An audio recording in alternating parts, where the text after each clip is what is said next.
ஊற்றை சடலமடி உப்பிருந்த பாண்டமடி மாற்றி பிறக்க மருந்தெனக்கு கிட்டுதில்லை மாற்றி பிறக்க மருந்தெனக்கு கிட்டமென்றால் ஊற்றை சடலம் விட்டே என் கண்ணம்மா உன் பாதம் சேரேனோ.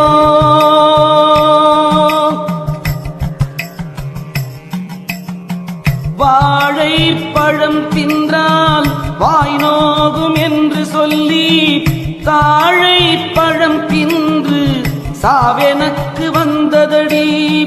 தாழைப்பழத்தை விட்டு சாகாமற் சாகவல்லோ வாழைப்பழம் தின்றால் என் கண்ணம்மா